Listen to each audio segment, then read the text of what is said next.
owns about 5% of the global remittance market. How will this deal work?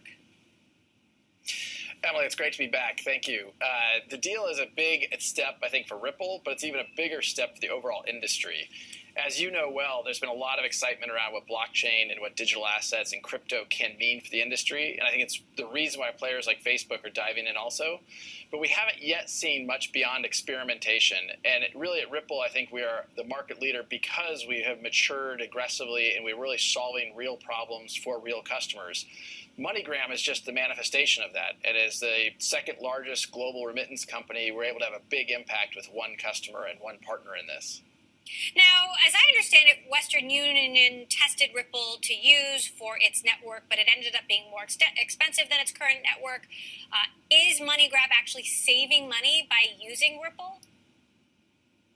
You know, actually what Western Union said was that they've been around for decades, and what they said is that in our beta time, the time of the product hadn't yet launched, they said that we matched the efficiency of what they were already optimized. So my view on that was they had spent decades getting to an efficiency that we matched with a beta product. So I was actually really pleased that Western Union could come out and say we're already as good as the decades they had invested in building out that capability. With MoneyGram, we know out of the gates we can actually make their system much more efficient. And the key reason is today both Western Union and MoneyGram, they pre-fund accounts around the world so they can make payments. So MoneyGram and Western Union have negative working capital.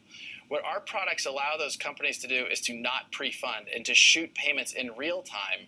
And that's a massive savings in terms of the efficiency, not just in terms of what is the cost in FX, but the capital cost, the outlays. That it's really a dormant asset when you pre-fund those is sitting there waiting for people to make payments. And that's really the transformational thing that XRP as an extremely efficient digital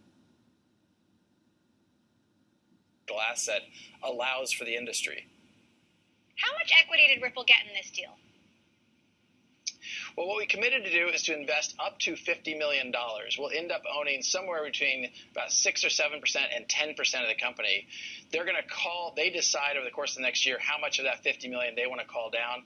At close, they've called down $30 million at a price of $4.10 per share. So we're excited to be shareholders because we think that actually it's been an undervalued asset.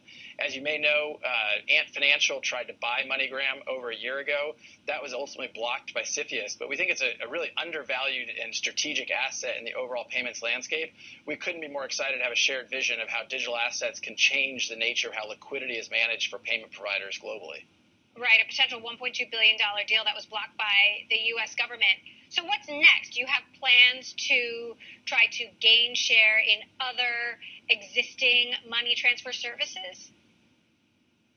Well, what's next for us is to continue to build out and expand the number of corridors where we're live today. We work with over 200 banks and financial institutions around the world today. And with this new product around liquidity, we're now enabling liquidity into the Mexican peso and the Philippine peso. We certainly expect to be much broader than that, but we've only been live with this product for about 6 or 7 months. So I feel like we made a tremendous progress in a short amount of time. We're going to continue to invest with the customers we have today, as well as expand the number of corridors we support globally. All right, so Facebook, we believe, announcing crypto plans tomorrow. There's broad speculation that this will be some sort of cryptocurrency that can be used internally within Facebook's walls to make payments on Facebook and within Facebook's other services like Instagram. What's your take?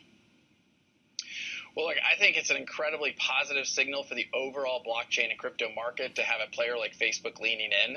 I think there's been obviously a lot of skepticism in the origins of crypto coming from kind of an anti-government and anti-bank point of view.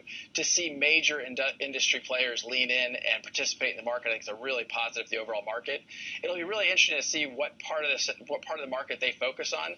David Marcus has been an incredible leader, and given his experience at PayPal, I expect we'll see them do something very consumer-y oriented part of the payment system.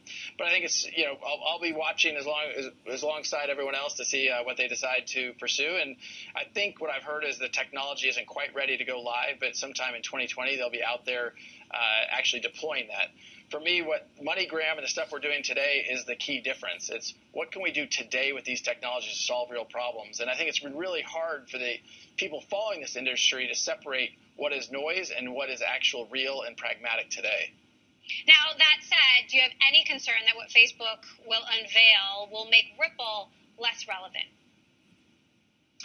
I don't think so. I mean, Facebook is obviously a consumer-oriented company. Instagram, WhatsApp, it's a very consumer-oriented company. What Ripple is doing is in really enterprise infrastructure and interconnecting various payment networks around the world. So we're working with some of the biggest banks around the world, small payment providers, and really providing that interoperability between the different networks as opposed to solving a within a network kind of problem. So I think it's just very, very different than what I expect they're going to be doing.